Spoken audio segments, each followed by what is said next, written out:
Magandang araw muli mga ate at mga kuya. Ito na naman si Kuya Nanding na tuloy-tuloy na magbabahagi ng mga karanasan, mga kwento at mga pagninilay na sana ay kapupulutan natin ng aral. Ngayon naman ay ibabahagi ko ang tungkol sa karanasan sa eleksyon. Habang binabasa ko ang sulat ayon kay San Pedro,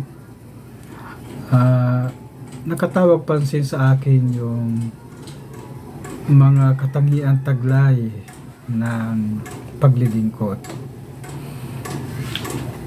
Pag magpakababa kayong lahat at maglingkod sa isa't isa ayon sa nasusulat. Kinamumuhian ng Diyos ang palalo at kinalulugdan niya ang kababaang loob. Kaya nga, pasakop kayo sa kapangyarihan ng Diyos at dadakilain niya kayo pagdating ng takdang panahon. Ipagkatiwala ninyo sa Kanya ang inyong mga kabalisahan sapagkat siya ang kumukupkup sa inyo. Humanda kayo at magbantay. Ang salita ng Diyos. Salamat sa Diyos. Katulad ng introduction ko kanina, katatapos lang ng eleksyon at ngayon ay nagbibilang na ng mga kung sino yung papalarin. Kaya lang, napakaraming tao ang umaasa ng pagbabago.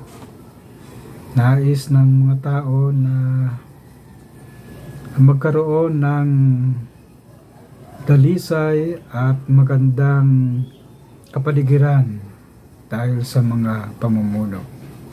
Ngunit hindi natin maaabot ang ganyang kalagayan dahil minsan makikita mo pa rin kahit sa loob ng mga pagboto, meron pa rin mga talamak na hindi sumusunod sa mga patakaran sa eleksyon. Kaya minsan nakakalungkot ang ganitong kalagayan at ako sa aking pananahimik ang sulat nito ni San Pedro ay isang babala na ulit, no? Isang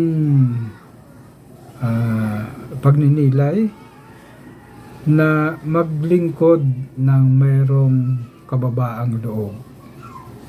Dahil mamaya na naman, pagkatapos ng bilangan, tiyak na marami na naman magsasaya at magkakaroon ng mga inuman, mga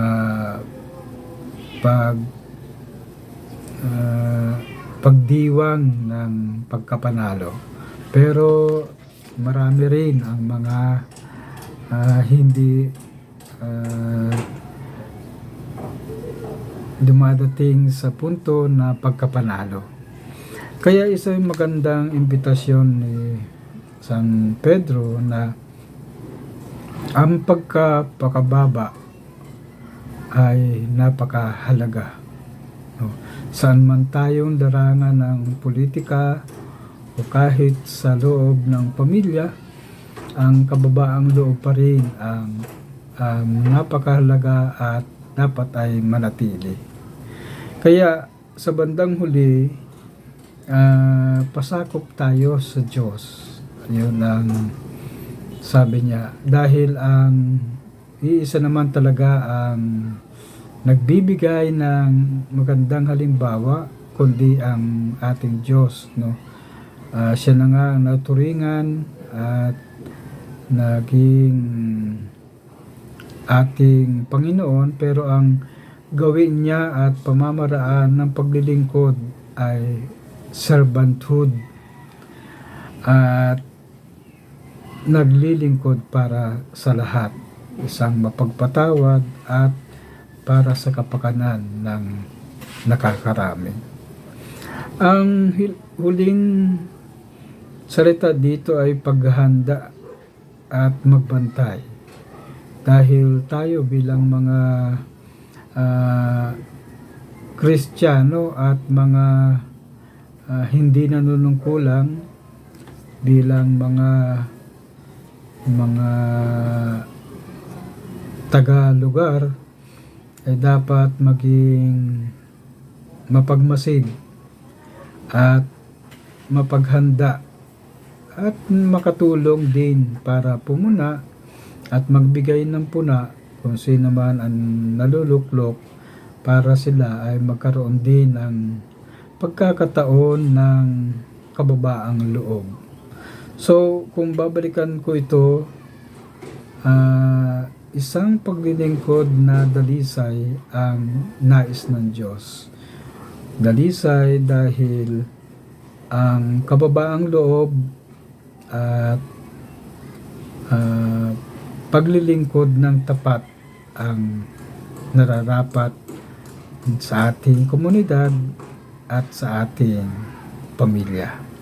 So, ito muna po si Kuya Nanding, at ang aking panalangin ay, Panginoon, sana ang mga nahalal ay patuloy mong patnubayan at bigyan mo ng gabay ng iyong espiritu upang patuloy silang maglingkod sa iyong komunidad nang maging maayos ang aming kapaligiran na naayon sa iyong kagustuhan. Lahat ng ito ay pinasasalamatan namin kaisa ng Espiritu Santo magpasawalang hanggan. Amen. Sa ngalan ng Ama at ng Anak at ng Espiritu Santo. Amen.